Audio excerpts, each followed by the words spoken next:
All right. Hello, everybody. Welcome back to Comp 2450.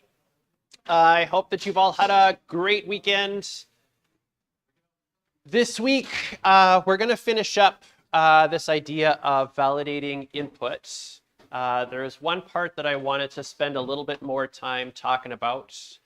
We're basically done with input validation. I wanted us to start thinking a little bit about validation at the logic layer. And so I want to walk through an example. I've coded this up in advance. I don't really want to code this live in front of you. I want to describe some of the changes that I've made to the software that we've been writing so far to kind of give you an idea of what it might look like for your logic layer to have some responsibility for validating its own state in a way that is kind of responding to user input that's been provided. So our UI layer has this responsibility of transforming inputs into domain model objects. We're passing those domain model objects to the logic layer, but the logic layer might still say, no, actually, you still have done something wrong. It's going to validate its own state, and that needs to be reported to the person that's using our software. So I want to spend some time taking a look at that. And then what we're going to do is move on to a new topic, and that's starting to think about software testing. All of us have done software testing informally at this point. We've all been through the process of hitting that play button, typing stuff in, and crossing our fingers and really hoping that it works.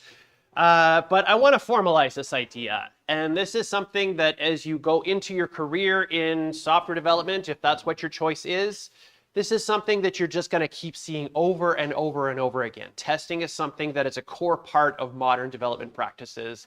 And this is something that you will continue to see. If you go into software engineering as a research focus, this is a pretty big research area in software engineering, kind of software validation.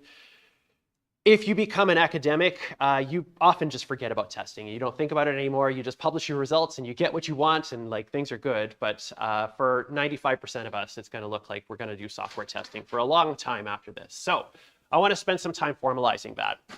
And so at the end of today's lecture, what I'm hoping for you to be able to do is continuing on the first 2 points. I want you to be able to implement input validation and error handling in an application. And I want you to be able to use exceptions in an application to communicate errors between layers. Then what I want us to be able to do, getting closer to the end of the class today, is I want you to be able to create test data. So I'm going to tell you a little bit about like what the purpose of testing is. So beyond just typing stuff in, crossing our fingers and hoping it works, what are we actually trying to accomplish with software testing? And then we're going to focus on just making data. So I'm not going to do any coding for testing purposes today. It's really just going to be about thinking about the kinds of data that you might come up with when you're going to do these different kinds of testing. So first and foremost, finishing up validation here. I want to remind you that each of the different layers that we've defined in our application have some responsibility for doing validation of input that's being provided by this person that's using our software. So our UI layer, this is the thing that we're actually interacting with. This is the thing that my parents are sitting in front of. This is the thing that my parents are typing stuff into as they click the play button in IntelliJ, which they're not going to do, but you know, imagine that this is what's happening for now. Our UI layer has the responsibility minimally of validating the types that have been entered by this person in terms of the primitive types that our language has. So this is in a specific example. I want you to provide me with an integer, a whole number. It's the responsibility of just the UI layer entirely all by itself to make sure that I get a number that's been typed in so that I can use integer in other places. We then focused on the domain model, and the domain model is responsible for validating itself during construction. And what we've tried to do with this is effectively force a situation that we cannot possibly create an instance that is invalid. We've applied this strategy that is delegating the responsibility of construction to some other class. These are these builder classes that we've got. And what we're effectively saying is this is the only way that you can make an instance of this thing. And because it's doing input validation on all these different methods, you can't make an invalid one. It's going to throw an exception before you get to that point. The one place that we haven't really thought about here is our logic layer. And our logic layer still has to do some validation. it's taking as input domain model instances that have been constructed by the UI layer. And because the UI layer has constructed them using the strategy that we've got, we've effectively guaranteed that the things that it's passing to the logic layer are valid. They are absolutely valid because they can't be invalid because of the strategy that we're using. But even with those inputs, there's some internal state that our logic layer might have that requires us to validate that its internal state is still valid that are not preconditions. There's lots of stuff in this that are preconditions. These are only things that have been affected by us writing code, but there's still some input that can be provided by other layers that are invalid in terms of the state that our logic layer has. And we want to be able to communicate that back to the person that's actually using our software. So we've already validated these instances of domain model objects that we're passing to the logic layer, but sometimes we're going to pass things to the logic layer that might be valid objects in terms of what we've got, but we can't necessarily represent the relationship between types. And there's a specific example that I want to show with this. Like we can't say that we've passed a move or an attack that belongs to a specific Pokemon. We are currently doing this in design by contract. This is something that's being prevented from happening, but design by contract for us is basically throwing invalid state exception. And it's not clear to the person using our software how to react to that specific situation. So I'm going to switch over to code here. If you want to read along with me, I've put a link to the repository that we've been working on in today's lecture section. This is in a specific branch. So this is not in the main branch that we've been working on. So if you just go straight to GitLab, you're not going to see this. This is in a different branch that's called more validation. I think that's what I've called it here. But the link on the course webpage links directly to the branch if you want to take a look at what we're doing in GitLab here. I'm going to make this just a little bit bigger.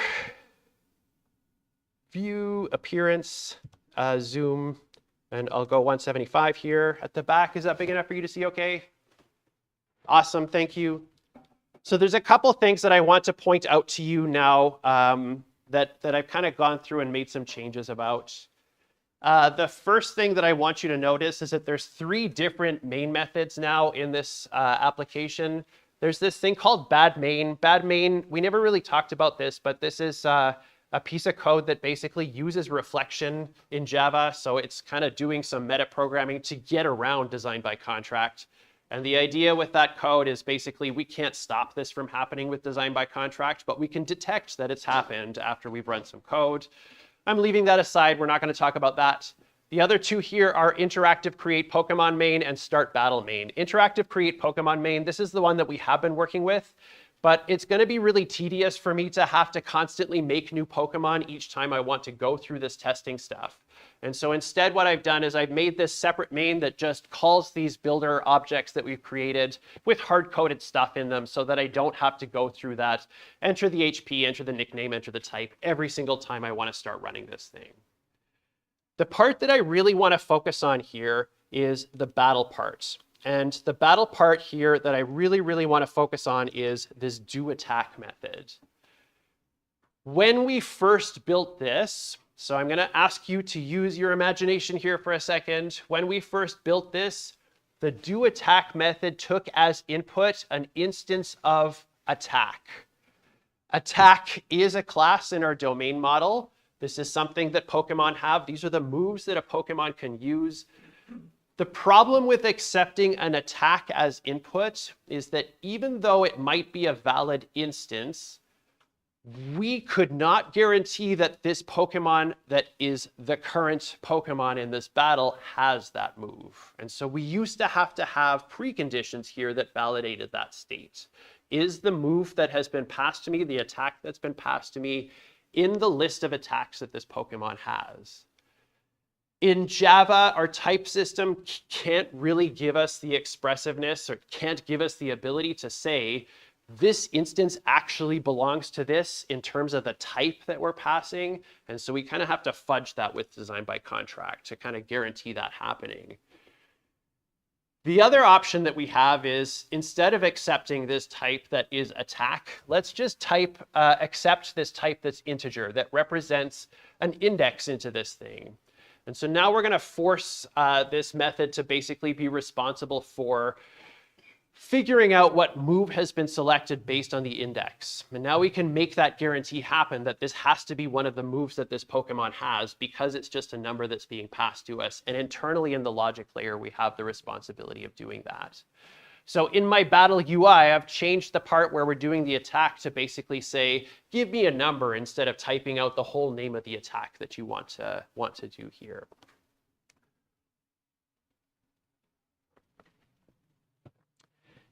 Even within that now, there's still some validation that we have to do. And I'm actually going to switch back very quickly here to my README. In our flow of interaction diagram here, one of the states of do attack, and I'll read this to you aloud because it's really tiny and I'm frustrated with IntelliJ's mermaid preview here, but we've got this move selection. We pass the selected move into the do attack processing subtask. The do attack processing subtask can either say, I've done the attack and one of these two outcomes has happened, or enemy has fainted, or they haven't fainted. But there was this other error state here. There's no PP left for this move. In terms of a text-based input, I can make selections that are not valid. I can pass in negative numbers. I can pass things that are greater than 4 or 10 or whatever the number of moves that this Pokemon has. But the one that we identified was that there was no PP left for this move. And so what I've got here now is two different errors that are going to be produced by this logic layer class. The first here is that I'm validating the number that's been passed to me and checking to see that it's not negative and that it's not greater than the total number of moves that this Pokemon has. So I'm going to run this code very quickly. And when I run this code, I'm going to run this code, start battle main. What we're looking at right now is the move selection screen. We're being prompted to type in what, the battle display selection screen. I want to do a fight here. And now what we're asking here is, which one do you want to choose? So the thing that we have to type in here is going to be some negative number. Some positive integer is what we're looking for. So between 0 and 0 here, we only have one move that we can choose from. I'm going to type in something like 5, like this. This is my UI layer's responsibility to say, no, this is not even a number. I'm going to reject that input before I've even passed anything to the logic layer. And I'm asked again, which one do you want to do? Now I'm going to enter something like -9. The UI layer is going to say, big thumbs up. This is a number. Awesome. Cool. Let's pass this now to the logic layer. The logic layer is going to inspect the value that's been passed to it here, determine that no, this is, while it is a valid integer, it's not valid within the domain that we have right now. We can't have negative indexes for this list. So when I press enter here, I'm going to get, this is not a valid move. When I type in 50 here, I don't have 50 moves for this Pokemon, but it's a number. My UI layer is going to say, big thumbs up, awesome, that's a number. Pass it off to the logic layer. The logic layer is going to reject it. This is not a valid move. You can't pick this number. If I type in 0 here, now it's going to say, yes, this is a valid move, and it's going to allow me to proceed past this point. We're going to get the move. So where before we were passing the move into this method, we're now figuring out what it is based on that integer so that we can encode the validation here. I'm going to do this move. And right now what we've got is this has exactly 1 power point left. I can use this move 1 time. So I'm going to use it. I'm going to tackle. I'm going to tackle. Now it's Gary's turn. Gary's going to fight. Gary can choose tackle. Now it's my turn again. I want to fight. And now I can choose from 1 move, but my move has no power points left. I'm going to choose this move by typing in 0. So I'm going to pass this in. And now what we're going to do in our logic layer is determine, is there any PP left for the move that's been selected here? Again, my domain, my UI layer can't really validate this because it doesn't really know or care that a move with 0 PP is not something that you can use. As far as we are concerned, that is a valid object. That's a valid instance of this attack type to be able to have something that has no power points left. It's the logic layer that has the responsibility of validating that. And so it's going to test to see, does attack with.pp or PowerPoints equal 0? And if it does, I'm going to throw this other kind of exception. My UI layer is going to have the responsibility of catching that exception. And so I'm going to pop over here to UI to battle display here. And I'm going to go way down here to where we're doing the fight part. And it's the responsibility of this chunk of code here to effectively keep track of, these are the different kinds of exceptions that are being thrown by that method. And these are the different errors that I'm going to print out as a result of that. So I'm going to keep trying to do this attack until I'm actually able to succeed. I haven't raised an exception at some point or handled one of these exceptions. I'm going to catch these very specific types of exceptions so that I'm not going to obscure other kinds of exceptions that might have been thrown by this method.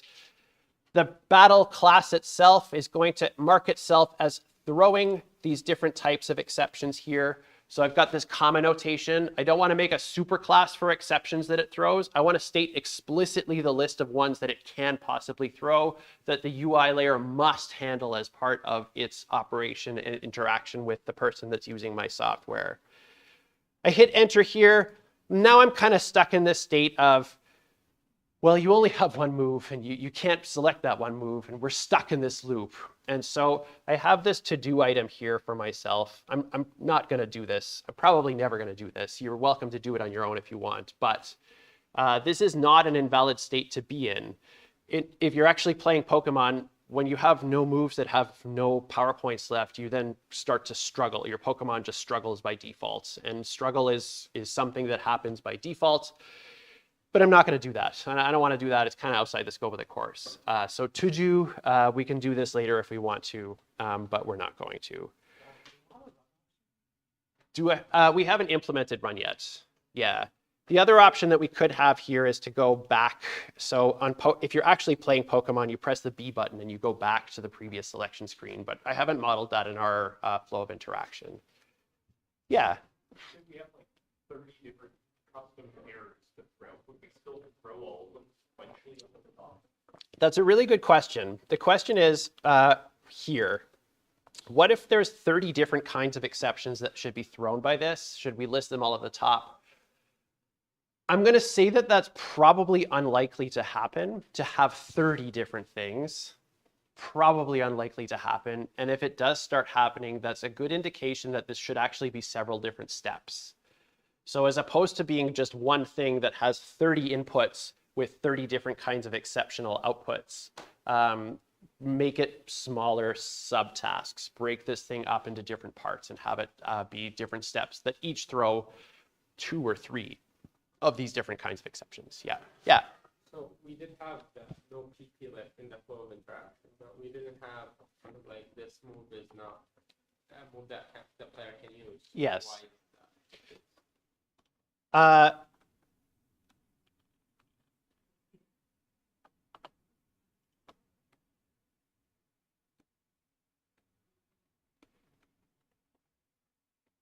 There, now we have it. The reason that we didn't have it is because I didn't write it at the time. I wanted to focus on that PP specific thing. In the context of the Pokemon game that we were playing, you can't make an invalid selection that is an invalid index because you're limited to just selecting the things that are selectable. And if you had a graphical user interface, you'd probably do the same thing. This is kind of related to our text-based input. You can type whatever you want in, but we have to reject things that are not valid. So I'm going to leave this out because I don't really want to think about text-based versus UI-based when we're thinking about flows of interaction. I want to limit it to these are the kinds of exceptional states that I'm able to observe from the thing that I've got right now. Yeah. So for the move selection screen, But suppose like in this case probably that wouldn't happen, but like suppose the Pokemon doesn't have any moves, not just no PP left, but like no option. In that case, is it UI's responsibility to like check if there are no moves and not from the user for input to select one, or is it like the logical layer's responsibility to throw an error? So that's a fair question. The question is basically whose responsibility is it, or what responsibility does the UI have? So our UI layer is right here. This is what we're looking at right now. In terms of move selection here, right now it's the UI layer's responsibility to print out. These are the moves that you can select from. And the question is, what happens when there are no valid options left? Is it the UI's responsibility to then say you have no valid options left, or to filter the outputs that are being provided by our domain model object to be the ones that are selectable? My answer to that is kind of like it's up to you at this point to make that decision.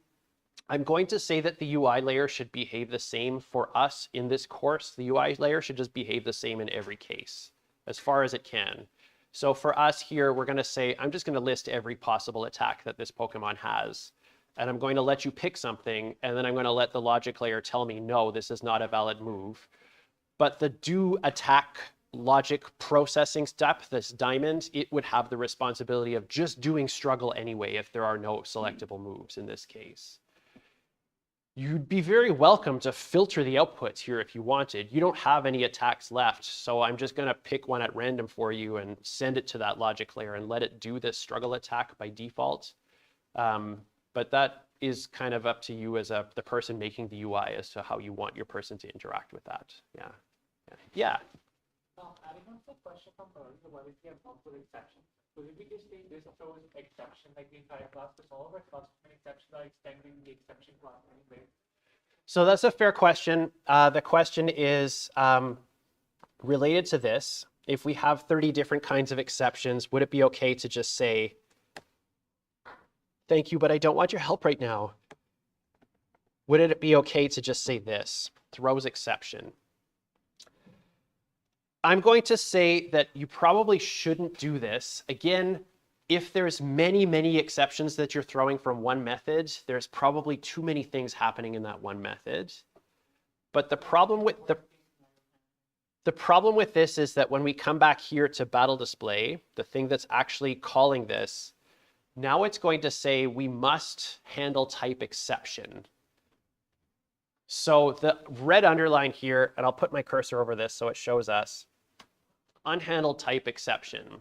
And now I can, at least in terms of the code that I've got, in terms of what I'm asking other people to handle on my behalf, again, remember that when we're writing software, we're writing it partly for ourselves, but we're writing it also for other people that are going to be using this software, not just for like keyboard input, but like other software folks that are going to be working with our code. When I say that this method throws exception, I lose some specificity about what things need to be handled in the UI layer. When I explicitly say you must handle this exception and this exception and this exception, now it's straightforward for me to print out the correct error message for those and handle just the exceptions that are possibly thrown by this thing. Sure, we could have if instance of inside the catch block and print out different messages. Sure, we could have just a catch exception at the bottom, but if I have this catch exception option, it means that the person that's writing code with my code can just ignore all of those special cases.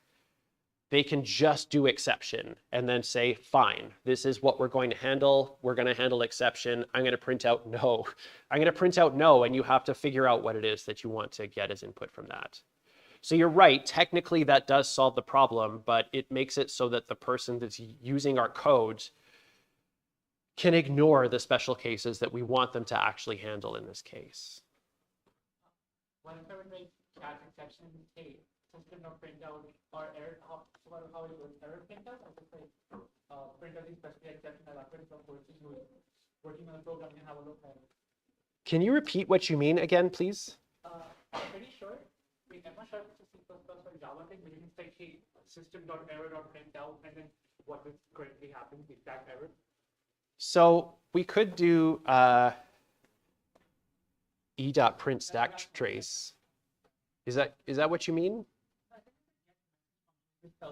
Oh, so we can, because these are classes that we're working with these exceptions, we can put properties in here.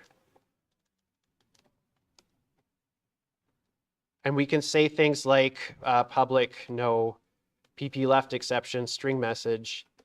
And here what we would say is either super message or this dot message is equal to message. Yes, but this then goes back to now we're starting to put UI presentation responsibilities in the exceptions that we're passing back. And for our customers, when they can't make just exception, like can't exception, we're not talking about like the specific ones that we intend to show. Okay. Like something that's unexpected occurs. Like you said that if something unexpected occurs, another program should be able to handle it, not just ignore it. Yes. So we say, hey, cat exception and this print e of myself that they can have a look that, hey, maybe a file not handle exception occurred. That was not expected to happen. Okay. I think I better understand what you mean. And ultimately what I'd say is that the person doing dev stuff would probably also just do this, and they would just see what that exception is and start to deal with it that way. But for us, I don't really want to do this because as a developer, I want to see my preconditions failing. I don't want any other kinds of, I don't want to see any other kinds of things showing up here as a result of that. I want to focus on the person that's going to be using my software in the end. Yeah. So I think I understand your question. I may be misunderstanding it. I'm sorry if I am misunderstanding it. Okay. So ultimately, like I said, I want to force the person that's writing software with me here to handle the different kinds of exceptions that are possibly going to be thrown from this. All right. Any other questions about this? We all okay with this so far? Yeah.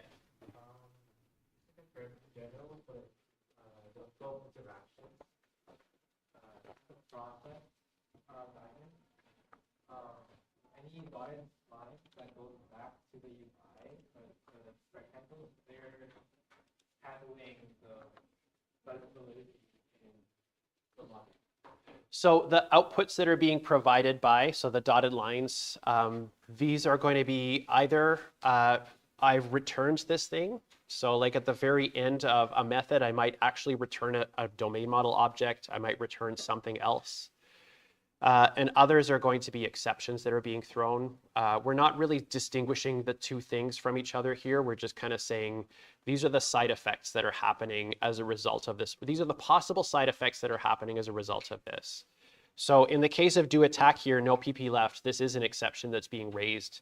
In the other cases here, enemy didn't faint or enemy fainted. We're then just proceeding to other processing subtasks here. And these aren't even really, they're not outputs in the form of like something's getting returned. We're just moving to some other part of this processing step that we've got.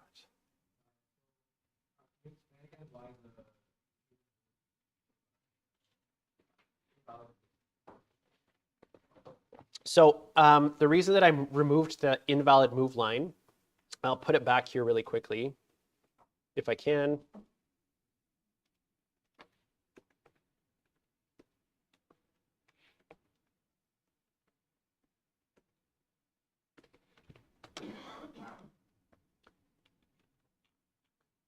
There, now we've got two different outputs that are going back to the same place here. The reason that I'm not including this is because this is kind of attached directly to the text-based input system that we're working with here. With the GUI, when I had the ROM open in my emulator, I'm not even permitted to make an invalid selection. And so that's not really part of the flow of interaction that we have here. That's a specific thing that's related to what we're doing in terms of our implementation with a text-based interface, but not really part of the flow of interaction of the general idea of attacking Pokemon with moves that we've got. Yeah. Yeah. Following up on that question, would that kind of be protecting, or if we were to implement that, where we check there is no valid move selection, would that kind of protect yourself against programming errors? For instance, if you're taking an index of 1 and accidentally -1, an index of 0, So that's a good question, and the question is kind of about you take as input a value, and then you may make changes to the value that's been input, so reducing it by 1, and thus you have a negative index, for example. That's what I'd say is what our design by contract and preconditions really should be protecting against, as opposed to something that's being provided as input itself.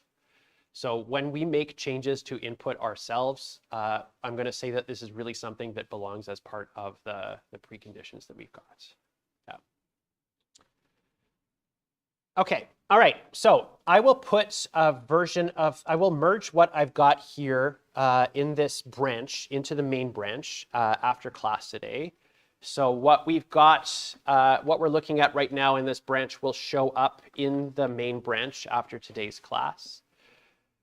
But this kind of ends our discussion of input validation. So again, we've got this responsibility of our different layers here. We've got this responsibility of our different layers where our UI is responsible for converting to domain model instances and more specific types that we've got. So using things like scanner.nextInt, our domain model objects are validating themselves during construction and effectively preventing invalid instances of themselves from being created in the first place. And now our logic layer has some responsibility of validating internal states based on the things that are being provided to it as inputs. In all cases, we're using exceptions to communicate these failures of validation to other layers of responsibility. Scanner is doing this, even though we didn't write Scanner, Scanner is still doing this by throwing exceptions when we get something that is not a number when we're asking for number input. Our UI layer catches it and handles that exception, prints out the appropriate message and asks again. Our domain model now handles this by throwing exceptions, and our UI layer catches those exceptions, prints out an appropriate error message, and asks again. And now our logic layer is also doing the same thing. I'm going to try to do this stuff. I'm going to validate my input. I'm going to throw an exception, and the UI layer has the responsibility of catching that exception, printing out an appropriate error, and maybe asking again if it's appropriate for us to do this. With that, what I want to do is move on to giving you a chance to ask some questions about the project, as I promised last week. I'm going to hard cap this again at 10 minutes, just like I have in the past, just to make sure that we can keep going with other stuff in the course. If I'm not able to ask the question that you've asked, answer the question that you've asked on Dementimeter, please post that question on the discussion forum, and I'd be very happy to answer it there. Yeah. It's really off topic, but I thought it would be good. For the final exam, could you repost the quizzes that we had before, but blank, so give me a chance to try it? Oh, sure. I'm actually really happy to do that. I'm going to really politely ask you specifically to email me to ask for that. So now it's your job, and everybody knows who you are in the room. Yeah, please just ask me, and I'm very happy to do that. For our section, I'll ask the other instructor if they're willing to do that, but for us, I'm happy to do that, yes. Yeah. Wakanda Forever is awesome, but not a question, yes. Yes. The first time this course has been offered, there are actually no factors, tests, or questions that we have easy access to. That's right. Happy to have any question banks set up? No, I'm sorry, I don't have any question banks set up. The best way that I can recommend you get a sense of what we're going to ask you is to look at the quizzes that we've done in the past. Yeah. Okay, so Wakanda Forever is not a question, but awesome. The project's becoming harder to manage. Phase 1 took over 20 hours. We don't know if we did is correct, and we need to fix it again. So I'm really sorry that you're feeling overwhelmed, but I guess kind of what I have to say is this is kind of part of what this course is. Not the 20 hours part necessarily, but the not quite sure what we're doing next, and we have to make changes to stuff after we've done it. That's the reality of what software development is, and that is somewhat intentional. The goal here is to make it clear that it's okay to make these changes. And I realize that when you've got 4 other courses and a part-time job on top of that, that can be challenging. I get that. I really, really get that. But that's part of what this course is meant to be, is to try to kind of be able to react to those changes. I want to want to re-emphasize again the design philosophies that we've got. The design philosophies of you ain't going to need it and keep it simple, keep it sweet and simple. When I've been looking at project submissions for phase 1 so far, I'm commonly seeing lots of submissions that go way past what we were asking to be done for phase 1. And I'm commonly seeing things that are going way, way past and building up a lot of complex structure for things that what I imagine that person is doing is thinking, I might need this later, but I really, really want to push this design philosophy of you ain't going to need it. And in some cases, I think that's applied. In some cases, I think that has actually applied to people in terms of the complex structures that they've been building up. I will also say again that for phase 3 of the project, there will be no mastery outcomes. So when you get to phase 3, like there's not anything that you have to exceed in the rubric levels to be able to get to submit something else, because there's nothing else to submit after that. And I'm also going to say that in phase 3, the focus of phase 3 is going to be a lot less on building functionality and a lot more on supplementing the functionality that you have right now. So the emphasis for phase 3 will be on software testing, which is what we're going to start doing this week, and persistence. So taking the data that you've got in classes right now and actually pushing that out to a file in a structured way. This isn't so much a question, but I hope that I've addressed it. I hope I've addressed it in a reasonable way. My goal really isn't to overwhelm you. To be very clear, my goal is never to overwhelm you, but I do want to make sure that you're seeing some realistic ideas of what software development looks like in the real world. I don't know how to take that. I really do hope you're doing okay. Just like mental health and stuff, I really, really hope you're doing okay. I really hope you're doing okay. Can I extend my office hours? So I can think about that. I unfortunately have pretty limited times that I have available because I'm on a lot of committees outside of this course. But I will take this as valid input and consider that yes. Yeah, I think I can answer that in the broad. I don't really spend a lot of time asking you questions on coding for quizzes. I don't think that's valuable. You've demonstrated in 1020 that you can do programming in Java. I'm not focusing on syntax in terms of the stuff that we're talking about in the course. So it's unlikely for that to show up on the final exam. So I guess thank you for asking this question. What we did today, right up to right now, before this is the end of what we would be expecting to assess in phase 2. Anything after right now at this specific moment, as of this specific question, is phase 3 stuff. So user, the testing stuff that we're going to start doing after this is very much just for phase 3. All of the input validation stuff is for phase 2.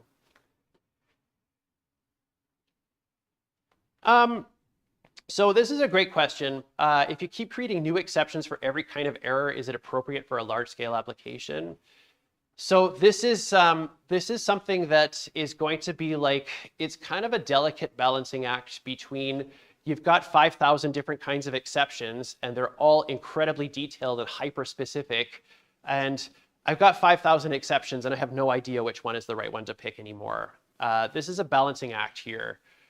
Trying to make sure that your exceptions communicate approximately the same thing each time. So like you've got this invalid state. I want to be able to communicate that to my UI. I kind of say that you want to make sure that you have a specific error message for each of them. And if the error message is the same across multiple locations, then maybe it's actually the same exception that you want to be throwing here.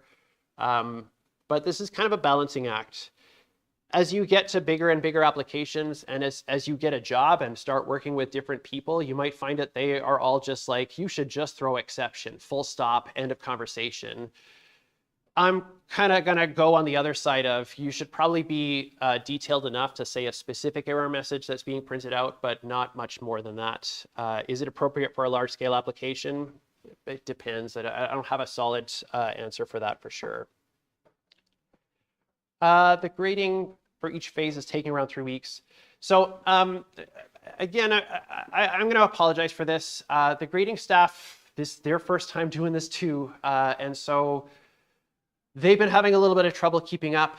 I have been meeting regularly with the grading staff to try and get them on track and to try and things are moving faster. As we start proceeding now, I'm expecting that the grading turnaround time gets faster because I'm starting to meet with the grading staff regularly to make sure that they are getting pushed on this. You should be able to get enough time to get feedback on phase 2 before submitting phase 3, yes. I will be on campus during reading week, yes. I haven't planned to set specific office hours, but based on this question, I will certainly think about adding that.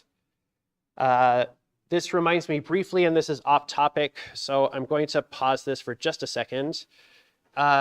I am actually going to be running an event over reading week with some high school students, and I will be asking for some volunteers from this class. Not right now, please don't raise your hand.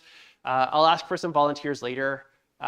This is going to be kind of like a workshop where we're doing stuff with microbits. I don't know if you've ever heard of microbits before, but they're like this tiny little board.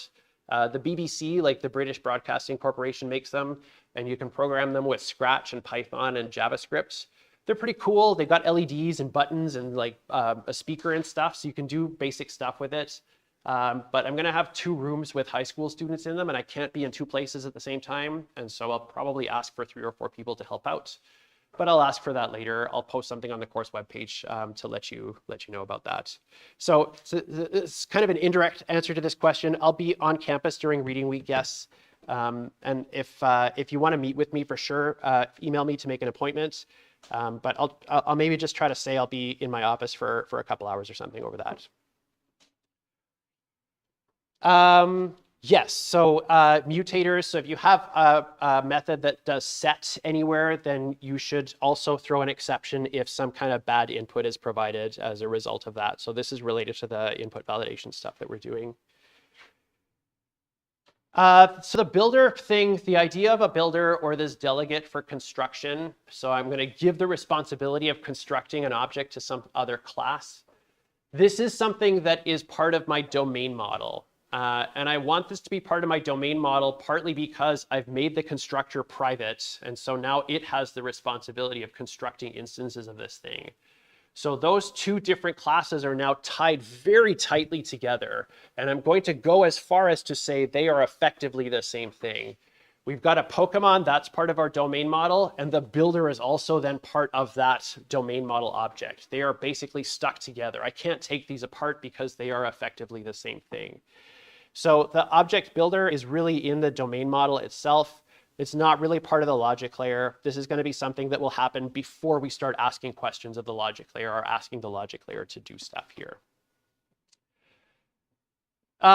So generally, the graders have not been giving negative feedback. The negative feedback that they give if you've gone past what we were asking for phase 1 is often of the form, you went past what we were doing for phase 1, and this maybe applies more to phase 2, but they shouldn't be deducting grades or levels unless what you did that goes beyond what you were asked violates one of the things that we were assessing for phase 1. If you haven't gotten your phase 1 feedback yet, and it's more than 2 weeks, and I'm grateful for everybody that has been asking me, if it's been more than 2 weeks, please email me so that I can make sure that we're on top of that. For Battleship, how many flowcharts? 1 for every task. I'm going to say that in general, so Battleship, Activity Tracker, or the other one, Library, 1 for every task. Yes, that's approximately what I'm looking for, where a task is one of those numbered items in the things that we're asking you to be able to accomplish. Is placing ships 1 task? And so now this question is kind of like, basically, how granular should I get in terms of what my tasks look like? It's okay for you to take that 1 task and make multiple flows of interaction. That's super okay.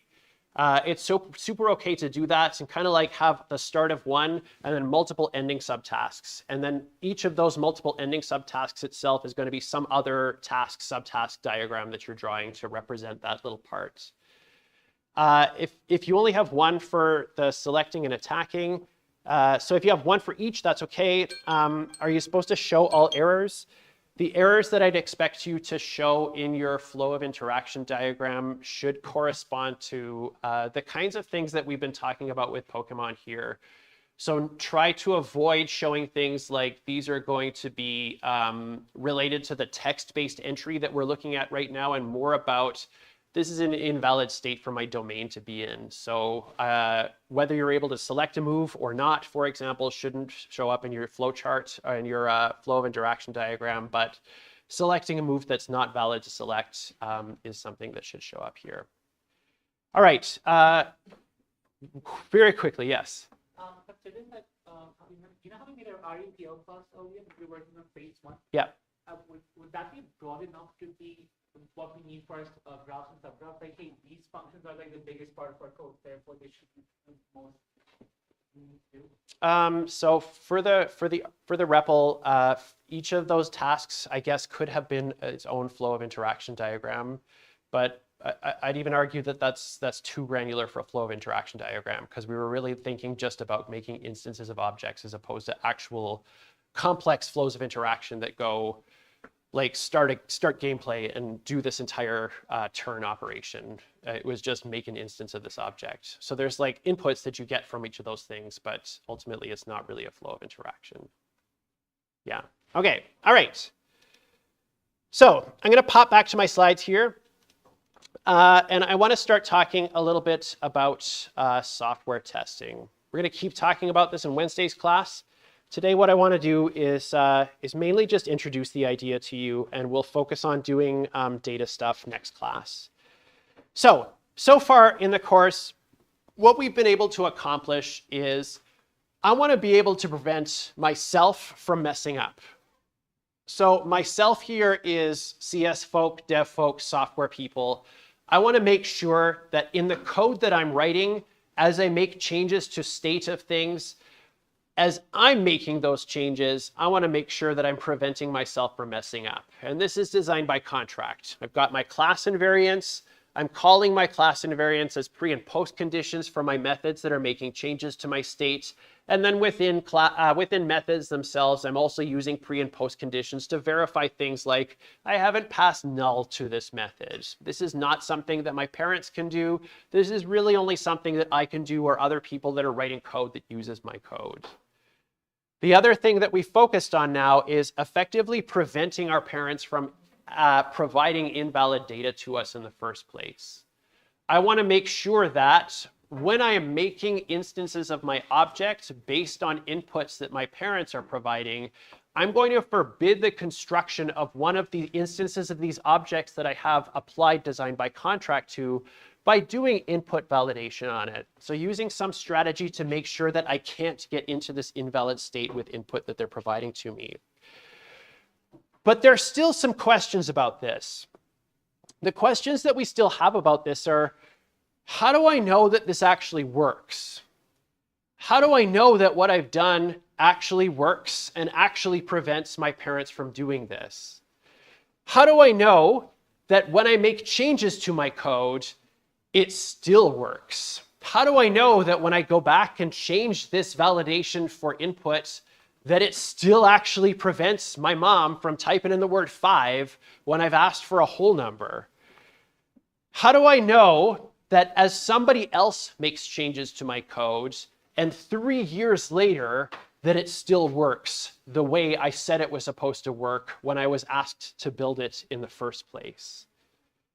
Software testing is very much about trying to answer these questions. And the big goal of software testing here is, if I've got this software, I want to be able to verify. So I'm using a different word here. Validation is about input validation. I want to verify. Verify here is I want to show that given the inputs that my parents are providing to the software, does the software do what it says it's supposed to do? So when my mom types in the word 5, or when my dad types in a negative number, does it actually show the correct error message? And more importantly, does it actually raise the correct kind of exception? This is the last slide I'm going to talk about here. I want to limit the scope of what we're doing here. The kinds of things that we're going to test in this course are valid inputs. If I type in the correct thing, or if I provide the correct input, I'm going to try to stop myself from saying type in here. If I provide the correct input, do I get the expect? What happens when I type in the invalid thing? Do I get an exception raised? What happens when I provide an invalid input? And I'm putting invalid here in double quotes because I want to say here for our domain. I want to say if I'm accepting an integer, a negative integer is an invalid input if I'm only expecting to see positive integers. Null is not an invalid, double quotes here, input for our domain. The things that we will not test are UI classes. We're not typing anything in. I really don't want to type anything in because that's quickly going to get very, very tedious. I don't want to type in null. I can't type in null. I don't want to test these invalid inputs. Fuzzing here is like automatic generation of data. We're not doing that. We're just going to test stuff that we can actually type in with this. Okay,